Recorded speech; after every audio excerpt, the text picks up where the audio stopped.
Good evening. You've just seen a few of the most common causes of accidents in and around the home.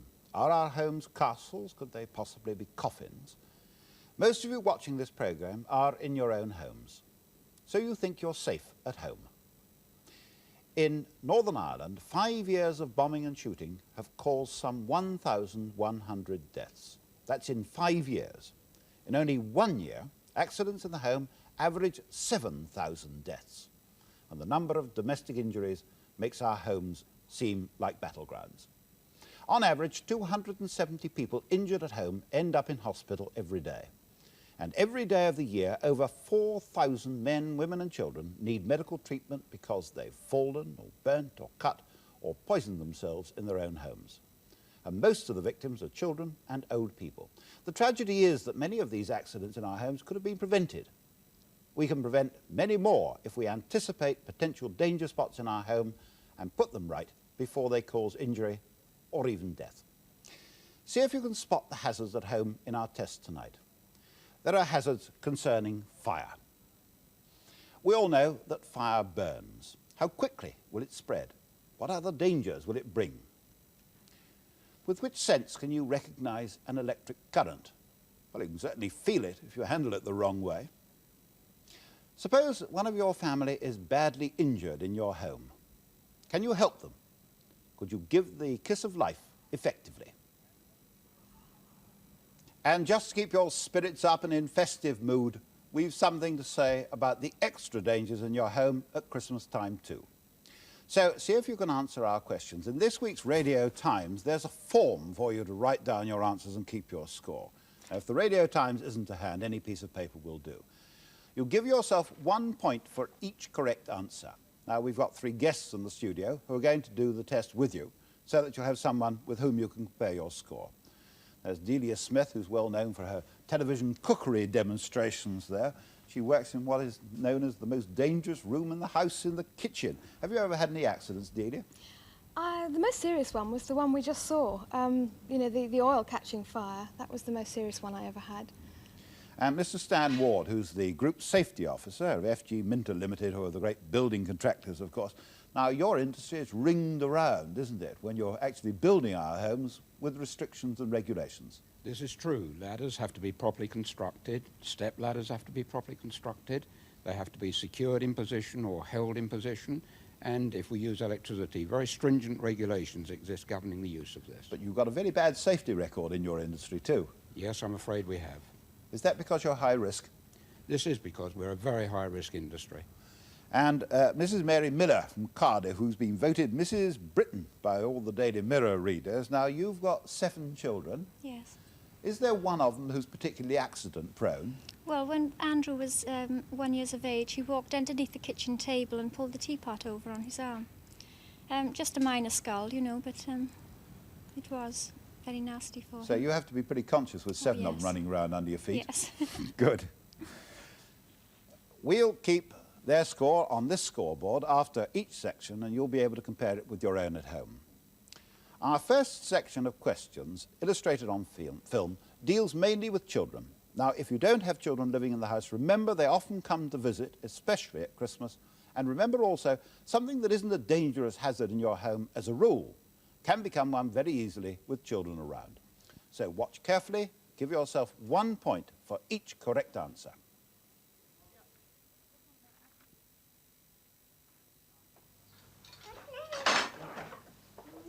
Let's start in the kitchen, the most dangerous room in the house. The little boy is called Toby. He's 2 years old. Remember that over 3/4 of all fatal accidents in the home happen to children under 5 or elderly people. Toby doesn't understand about gas, and some people don't understand about North Sea or natural gas. Do you? For question number 1, natural gas is poisonous. True or false? 5 seconds to answer. Time's up, and the answer is false. Natural gas is not poisonous, but like the old familiar smelly gas, it's still explosive. So be just as careful with matches.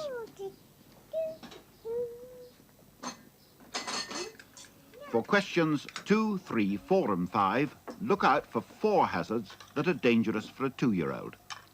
See if you can spot them. Start now.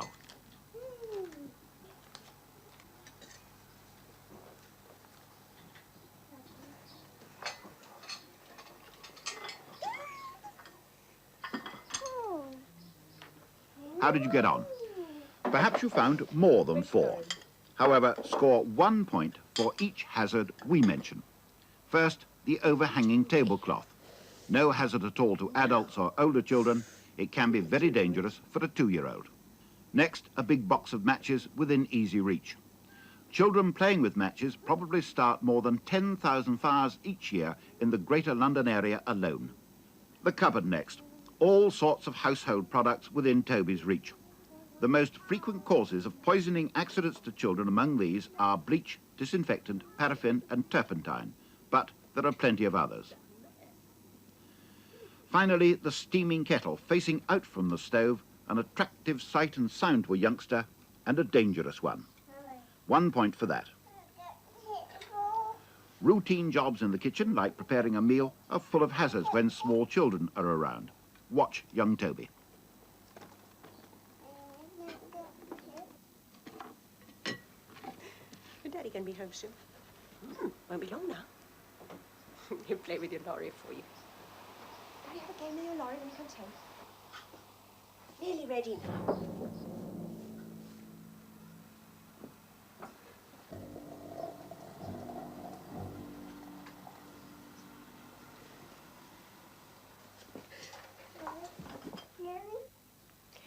Thank you, Mummy. Have it. Shall we?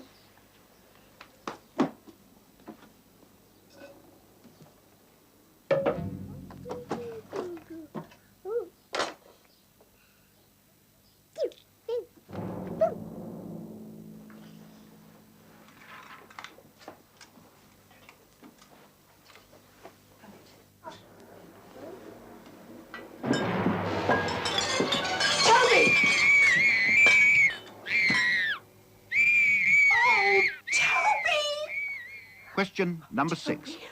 The correct immediate treatment for a burn or scald is A, cover with a cloth, B, apply ointment or grease, C, immerse in cold water. Which one is the best immediate treatment for a burn or scald? 5 seconds to answer. Time's up and the answer is C, immerse in cold water. 1 point. The first thing to do is cool it.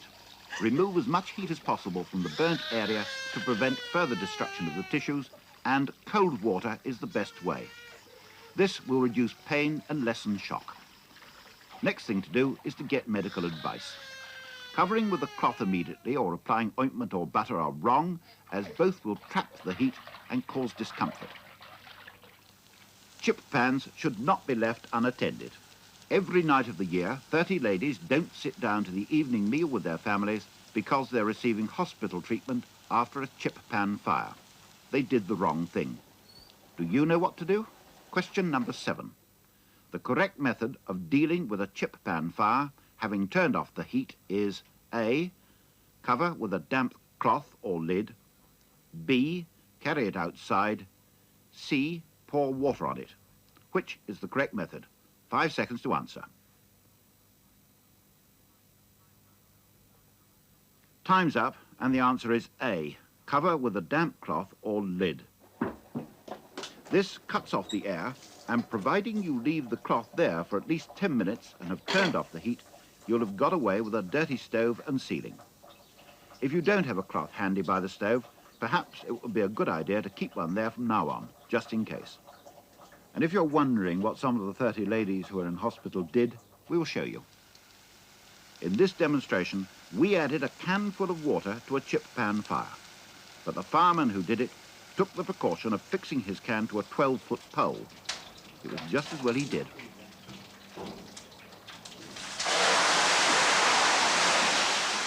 Incidentally, that's an electric cooker, and you're supposed to turn off the heat first on a chip pan fire. I wouldn't like to do it. The eye-level controls are in the flames. Ironical, as the control panel was probably designed like that as a safety measure to keep the controls out of the reach of children. Have a look at this room.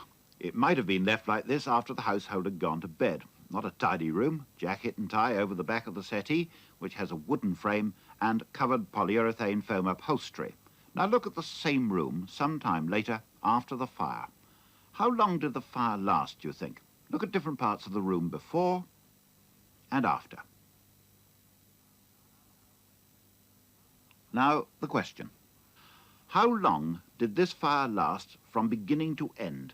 You have 5 seconds to write down your estimated time for the duration of this fire. Time's up, and the answer is 5.5 minutes.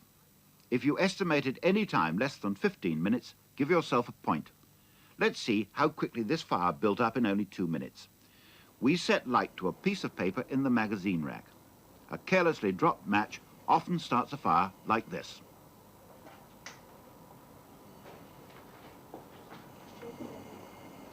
The number of fires in the home increases every year. The fire brigade was called to nearly 55,000 private house fires in the United Kingdom in 1973, an average of 150 fires a day. But the fire authorities are gravely concerned that the nature of fire in the home has changed, and most of us don't realise in what way. This fire has now been burning for just 30 seconds. Synthetic materials have come into our homes through our furniture and decorations, plastics, polyurethane and rubber latex foams, and all sorts of wood substitutes. Often difficult to ignite with a small flame, if they do catch alight, then they burn quickly and fiercely or melt, giving off clouds of noxious and frequently lethal fumes. Carbon monoxide gas is still the most common poisoner in fires. That fire has now been burning for 1 minute. Anyone coming downstairs to investigate a smell of burning would see quite a lot of smoke outside the door and might be tempted to open it. Don't. You'll see why in a moment. The settee is well alight, and any moment now, harmful black fumes will come pouring out. It's a fact that in fires in the home, a high proportion of multiple deaths occur, and people are now more liable to die from poisonous fumes than from burning. Hot air rises, and the heat build-up at ceiling level is fierce. That could bring another danger.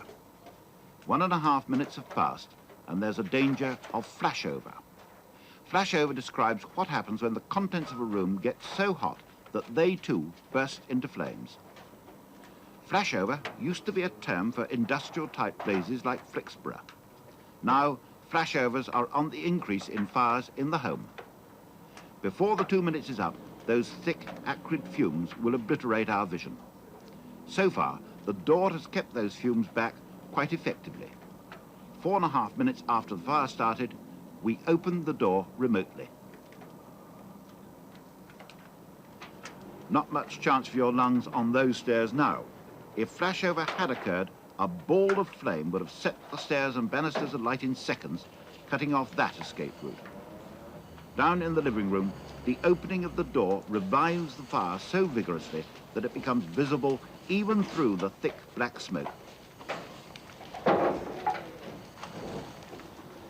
The fire spreads across the room over the polystyrene tiles, more black smoke, and we'll blot it out for good. Burning time, 5 minutes. Nothing visible, so firemen moved in to put out the blaze. 30 seconds later, it was out. We've already seen the result. Now, the next question. Write down your answer. If you discover a fire in your home, what is the first thing you should do? What's the first thing you should do? You have 5 seconds to answer from now.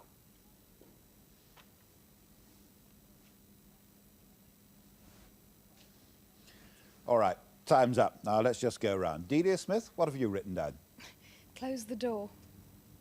Right. Mr. Ward, what have you written down? I'd call the brigade.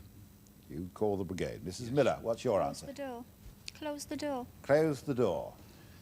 Well, the answer is get everyone out of the house first. Get everyone out of the house first. 1 point if you gave that answer in one form or another. Next, call the fire brigade. It's free. Ah, you may say, but what if you can't get out? What if you're trapped? What do you do then? To answer that question, we're going to call in the fire brigade. because with me is the Hertfordshire County Fire Protection Officer, Sidney Platt, who gave us a great deal of help in the making of that film. Now, what do you do then? I would think the greatest chances of that happening would be at night in a bedroom if, just in the circumstances we saw in the film, that heat and smoke and toxic fumes are rising up the staircase and someone is trapped in a bedroom. In which case, of course, the first thing to do is to put a door between oneself and the fire. Close the bedroom door. Obviously, we're going to use the window. The window is going to be the only means of escape. But before we open the window, that door has got to be closed. Because if the window and the door are both open at the same time, I think the results will be fatal. Opening the window, of course, will be the means of either calling for help if one's on a very high floor, or lowering oneself out of the window, or lowering the kids out of the window to the street. But this would be very difficult, wouldn't it, to shut yourself in your own room with your children just down the passageway? It would be impossible. Yeah. There is a human problem here. This is really why, isn't it, we've got to either train our children to do the same thing, or, in the remote possibility that we can get between one room and the other, the only possibility is to crawl, low down on the floor and to crawl. And keep the doors closed? Absolutely. When the fire's on the staircase, to retrain the fire to the smallest possible area, the staircase, and to keep it out of the rooms from which we're trying to escape through the window. Mr. Platt, thank you. For 10 years, it's been illegal to sell children's night dresses which do not pass a British standard test for low flammability. But that law doesn't apply yet to children's pyjamas. These are closer fitting and not so likely to catch fire as the flowing night dress. Nevertheless, material unsuitable under the Act for children's night dresses can be made up into children's pyjamas. Have you noticed how popular pyjamas are these days? So have a look at these pyjamas. Now, the first pair, these are British nylon. The next one, 100% cotton, made in Hong Kong. And on the far side, material that have been bought by the yard and made up into these cotton winceyette pyjamas. Now, Mr. Platt, would you set fire to them, please?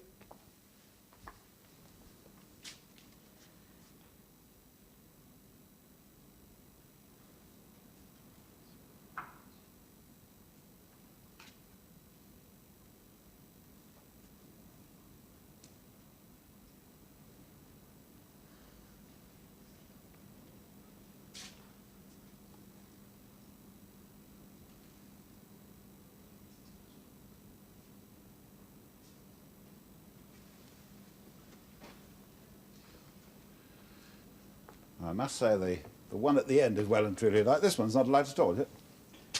No, I think now it's gone out. Actually, nylon would generally tend to melt, but this one has gone out on this occasion, that's true. Would you like to see another relight, or do you think that is sufficient? No, I think that's all right. I think the cotton winceyette there is well away, and so and the cotton is now sort of fairly well away. But what's the safest material to use then? The safest material, of course, I think, would be a wool-based material, which wouldn't burn to anything like the same degree that these materials would. But that's a bit hot in the summer, and of course a bit expensive. You can't have it always, can you? No, you can't.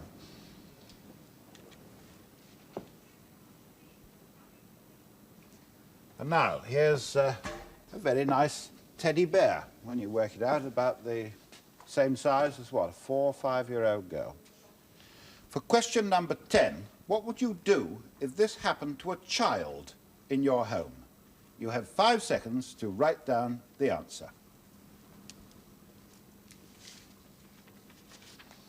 And the answer supplied by Stanley Platt.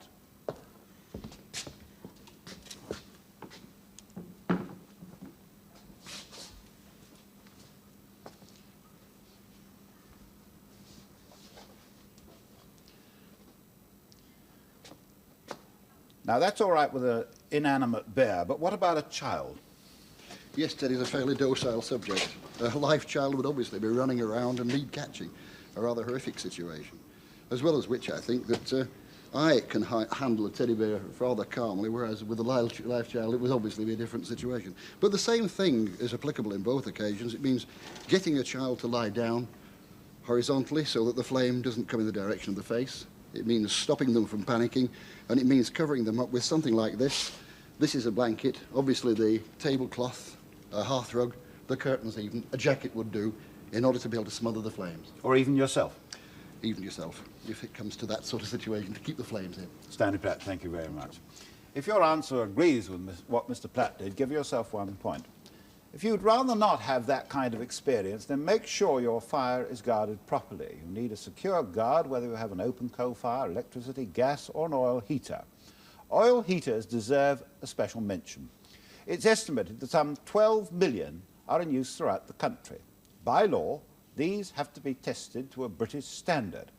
Once there were a score of manufacturers of oil heaters. Now there are only 2. But, and it's a big but, although the 2 remaining makes reach the required standard, their heaters have to be used and maintained correctly. Public service films by the GLC illustrate some of the don'ts if you have an oil heater. All these don'ts are recommended in safety leaflets by the Oil Appliance Manufacturers Association and by ROSPA. Don't use oil heaters to air clothes. Don't use in a draught. On the other hand, don't use without adequate ventilation. Don't fill in the same room where you keep the paraffin. Don't overfill.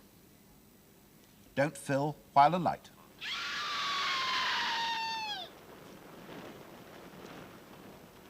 Don't use the wrong grade of paraffin. Don't leave it unguarded. Don't leave it where it can be knocked over.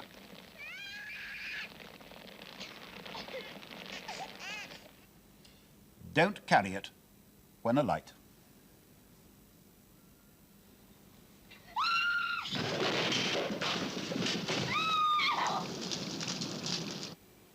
Don't buy second-hand oil heaters. Don't take chances. Remember, all these don'ts appear in oil heater safety leaflets. If you can't fulfill all these conditions, we do have one more don't. Don't use an oil heater at all. Well, let's have a look at the scoreboard. Delia Smith has got 5, Mary Miller and Stan Ward both have 7, so we have 2 leaders at the moment, the joint leaders. Now, how do you at home compare with that? See what you can do, see what you can score in section 2. This time we're in the living room. Watch carefully.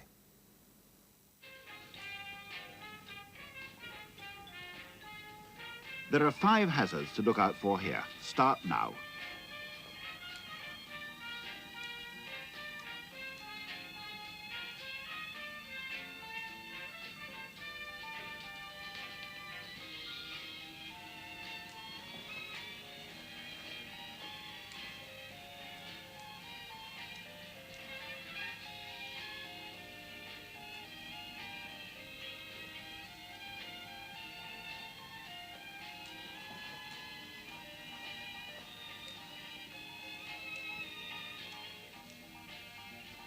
Let's go back and check. 1 point for each hazard mentioned. 1. Plug flex runs under carpet. Dangerous because wear and tear of wire goes unnoticed until it burns through. 2. Open fire should be enclosed by a guard. Apart from being a hazard itself, it creates so many others, like hazard 3, the birthday cards on the mantelpiece. They could blow down into the fire. 4. The mirror over the mantelpiece is a hazard because it encourages people to stand in front of the fire. The cards and mirror wouldn't be hazards if the fire were enclosed by a firm mesh guard. And that applies to oil, gas and electric fires as well as open coal. Last hazard, the position of the television set. The back of the set is close up against the curtains, a fire hazard. Always leave plenty of space behind your television set. In a minute, we want you to make a snap decision.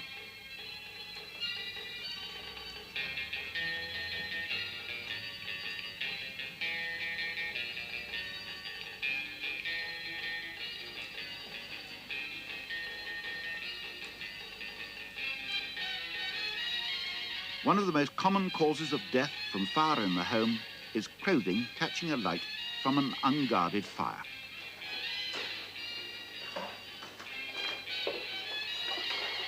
Oh, do come away from the fire, Saz.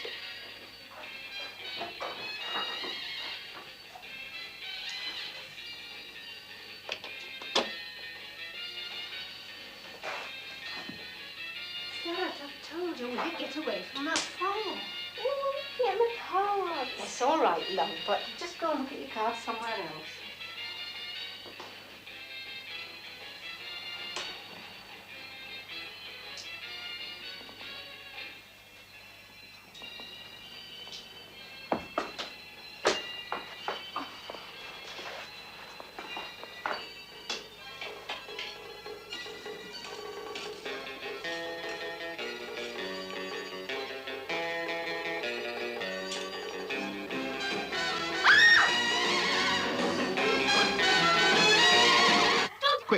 What do you do first? Answer immediately. A, wrench the child's hand away. B, pull out the plug.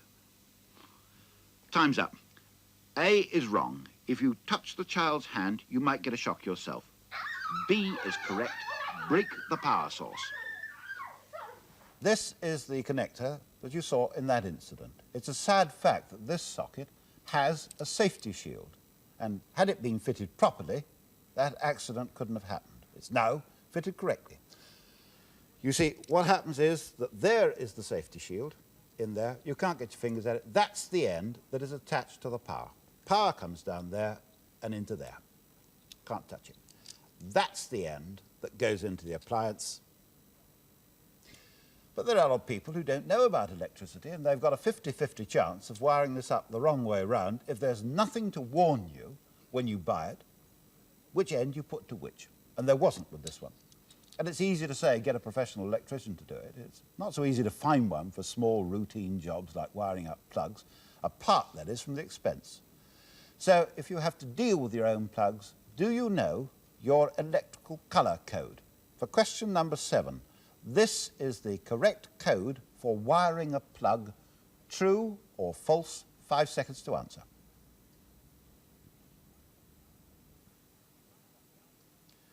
Time's up and the answer is true. 1 point for true. Now, our guests in the studio didn't see that chart. They're going to answer that question by plugging these leads into their sockets. What we've done is got a sort of dummy plug fixed up for them with some dummy leads, and we want you to put the leads on the correct terminals. Are you all right? Well, off you go. Just put the correct leads on the correct terminals.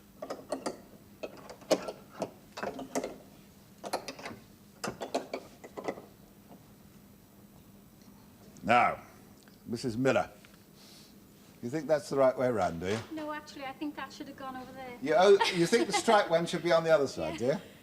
That's worse, is it? Well, it's just as bad, if not worse. Yes. No, I'm afraid that we've got them entirely upside down there.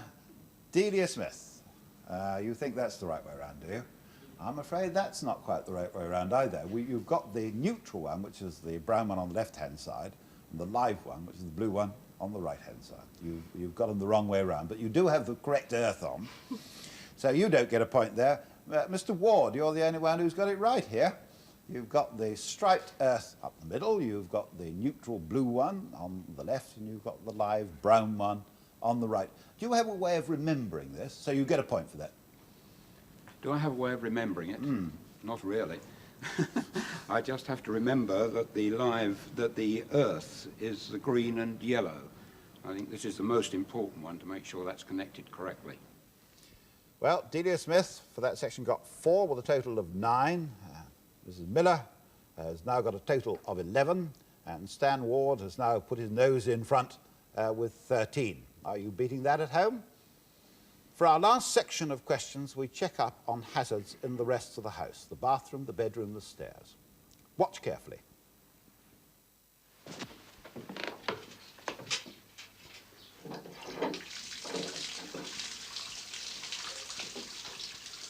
Young Toby is going to have a bath. What dangers can we find in the bathroom? There are 4 hazards to do with the medicine cabinet for a start. See if you can spot them.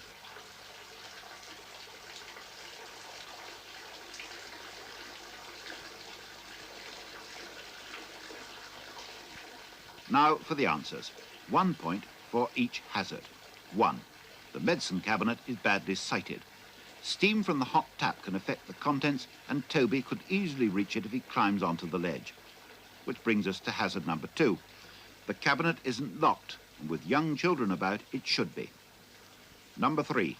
What's in those bottles is anybody's guess, and guesswork isn't safe when it comes to taking medicine. 1 point for no labels on the bottles. And number 4, old medicines, labels torn and unreadable. They shouldn't be left in the cabinet. They could be dangerous. Get rid of them. Question number 5. You should put old medicines in the dustbin. True or false? 5 seconds to answer. Time's up and the answer is false. For absolute safety, old pills and medicines should be flushed down the lavatory. If they're simply dropped into a waste bin or dustbin, it's possible for children to find them and think that they're sweets.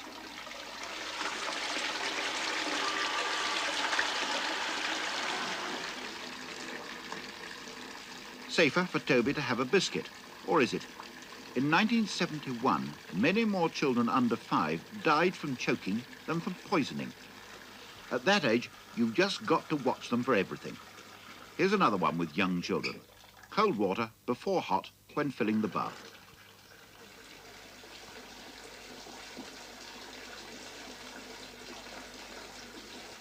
Question number 6. The most common form of poisoning in children is aspirin. True or false? 5 seconds to answer.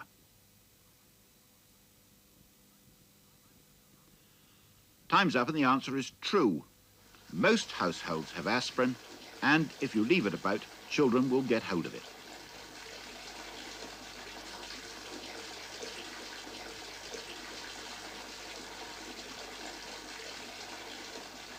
Here he is. Give it to Mummy. Give it to Mummy. What do you do if you suspect that he's taken aspirin? Question number 7. If you suspect your child has swallowed aspirin, should you A, make him vomit, B, give him plenty of water to drink? 5 seconds to answer.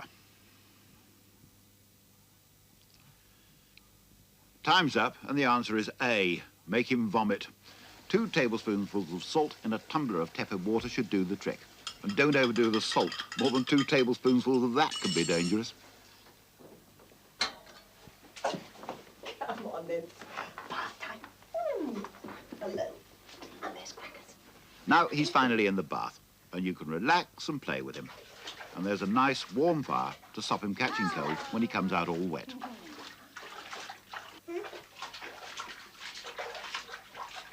Question number 8. Electrical appliances should never be taken into the bathroom. True or false? 5 seconds to answer. Time's up, and the answer is true. Water can turn even a mild electric shock into a fatal one. Hairdryers, irons, mains radios, and electric fires used in bathrooms continue to be one of the major causes of electrical accidents in the home. From the under 5s in the bathroom, our next questions concern the bedroom and the over 65s. You're not even safe in your bedroom, particularly if you're an elderly person. 60% of home accident deaths in 1971 involved the 65 age group and over. There are 9 safety hazards in this bedroom. See how many you can spot. Some are easy, others not so obvious. Let's check the bedside table for a start. 4 hazards here. Look carefully.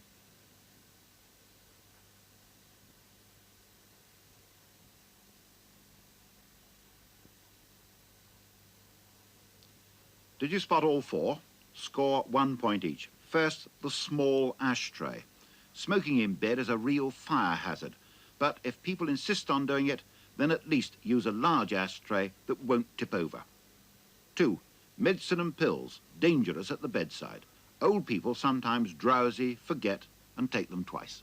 3, the medicine spoon is too large. Strong drugs need exact dosage. 4, the 2-pin plug on the metal table lamp flex should be 3-pin. The earth wire is not connected. The metal lamp could become live. If the wire from an appliance is 3-core or 3 strands, then a 3-pin plug should be used. Score 4 points if you spotted these hazards. There are 5 more to come. Watch carefully. Don't include the medicine. We've already mentioned the large spoon. Chemists supply a 5 milliliter spoon with prescriptions these days, and this should always be used. Exact doses can be critical with powerful antibiotics.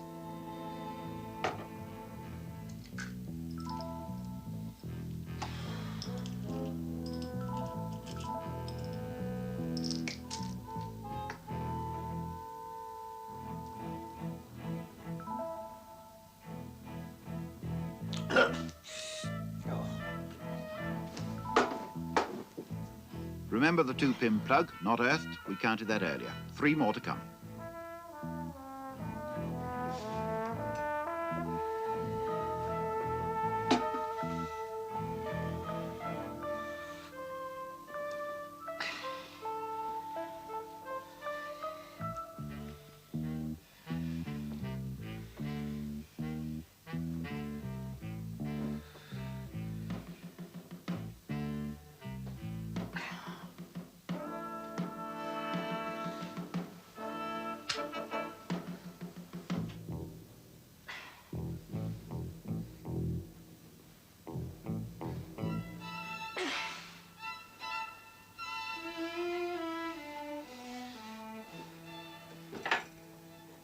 So he's safely tucked up, or is he? Did you spot those 5 hazards? Let's go back and check them. Score 1 point for each hazard we mention.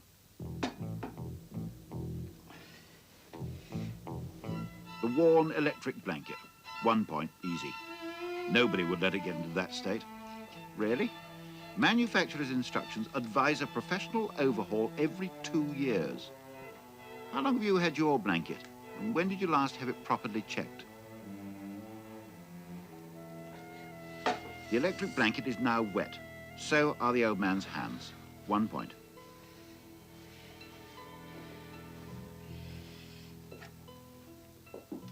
Next hazard, the overcrowded socket. 1 point.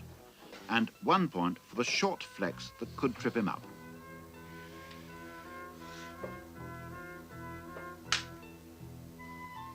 The last hazard, the electric underblanket is on while he's in bed. 1 point for that. Electric blankets are safe enough if you follow the manufacturer's instructions. Unfortunately, that doesn't always happen. Over blankets should never be used as under blankets. That's what's happened here. They shouldn't be switched on when wet or folded and creased if put away in the summer. Above all, under blankets should never be left on when the bed is occupied. This is the cause of most fatal accidents involving electric blankets. And most deaths are not due from electrocution, as you might expect, but from asphyxiation. Plastic-covered wires smouldering and giving off fumes. Old people doze off easily, and most fatal accidents concerning electric blankets happen to people over 60. Pleasant dreams. Sleep well. Soon you'll have to tackle another lethal area for old people in the home, the staircase. More people die from falls than from any other type of accident in the home. In 1971, over 4,300 people died from falls, an average of 11 people a day, every day. 9 out of 10 of those people who died were over 65, and many falls occur on the stairs. The staircase is quite an obstacle course for the elderly when everything's in good order. But loose stair clips, objects left on the stairs, and poorly lit landings don't improve their chances.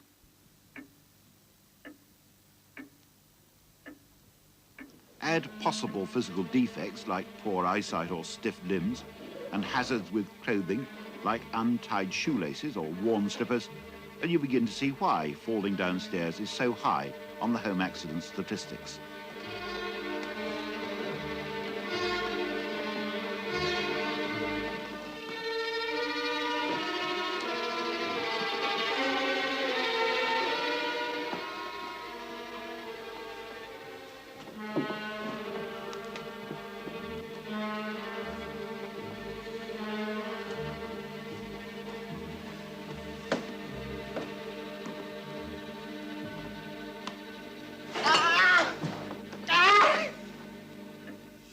What do you do first?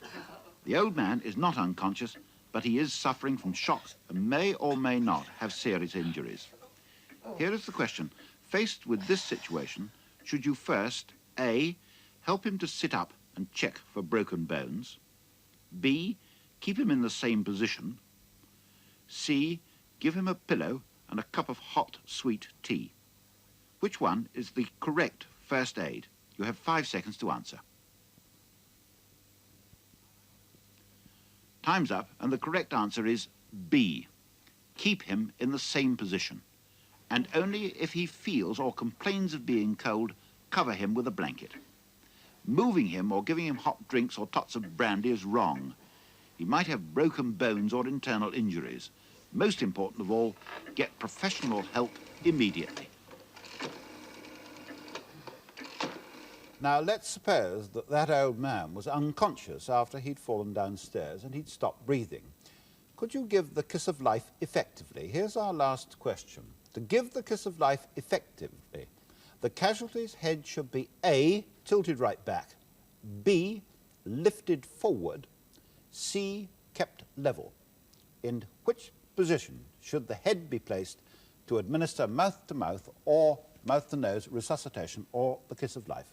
5 seconds to answer.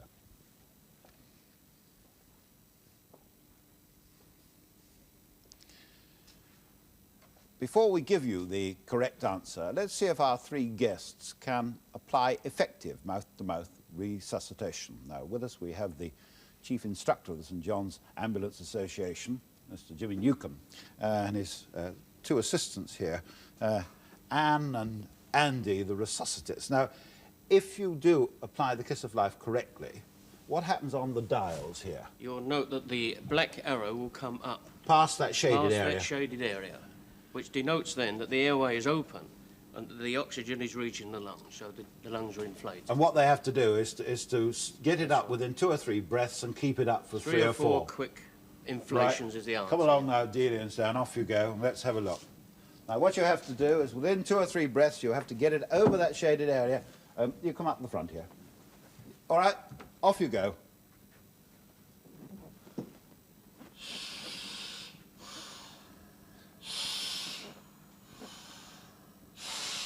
I'm afraid, Delia, we're not doing very well there. Stan, you've made it. A point to Stan now, you've done it before. Delia, I'm afraid you haven't done it at all, have you? I'm afraid you don't get any. Come on, let's have a look and see what Mrs Miller does. If you'd like to come round and come to the front one there. Go up to the front one. There we are. And have a go at dear Andy there. He looks so lovely. Go on, let's see if you can do it now.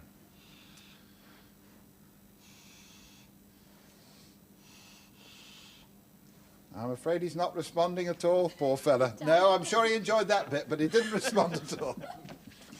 Hang on to that. Let's see if I can have a go at this. I've never done this before.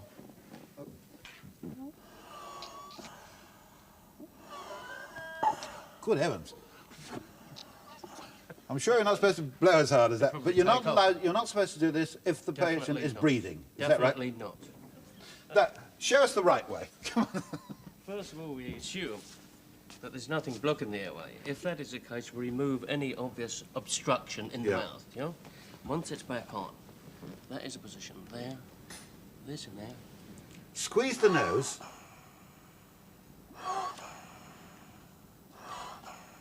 And there, I'm sure you can see the correct answer to the final question. That's A. You get the head right back. So you get 1 point for A.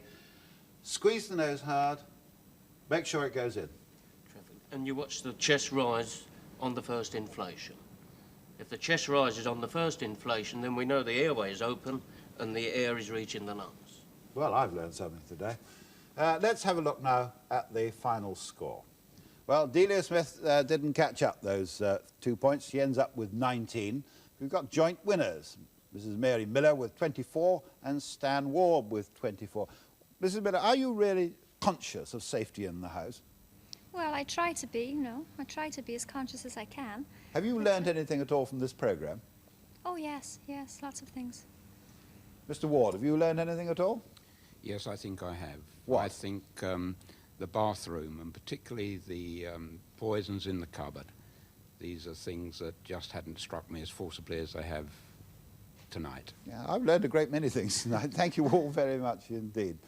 Now, how many did you score at home? If you spotted things you thought unsafe that we didn't mention, give yourself bonus points for awareness. Being aware of possible dangers is the most important part of safety in the home, and it's a very good habit to get into. Christmas is coming, and I hope it will bring you a great deal of happiness, but of course it also brings danger into our homes as well. Cards, wrapping, paper, decorations, all catch fire very easily. And take care when you climb up onto something to put up the decorations. We have a shaky one in our own house. But take care if you're burning Christmas candles too, and check both the lights on the Christmas tree and the fact that the Christmas tree itself is pretty safe and that the whole thing is not going to come tumbling down. Some presents come wrapped up in plastic bags. Well, it may look very nice, but they're very dangerous for small children who will pop in there as a great plaything themselves. And when you buy presents, do look for the British Standard kite marks and other labels that confirm that they are tested and approved goods. Now, Christmas is a pretty expensive time one way and another, but do, you know, really be careful about so-called bargains. Just have a look at this bargain that we got ourselves. It's one of those rocking crowns, and in no time at all, a child's busted, it's all come to bits, and inside you get these 5 almost lethal spikes. accidental injury to children exceeds all other causes of death. Now, if we seem to be casting a terrible gloom over the festive season, well, we'd like you to make sure that you will have a safe and a happy Christmas and not a sad one. Good night.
Do you think everybody's got a legal right to go in there and speak their mind? Yeah, I suppose so. What is this, anyway? Do you think... What is this? I mean, what is all this about? BBC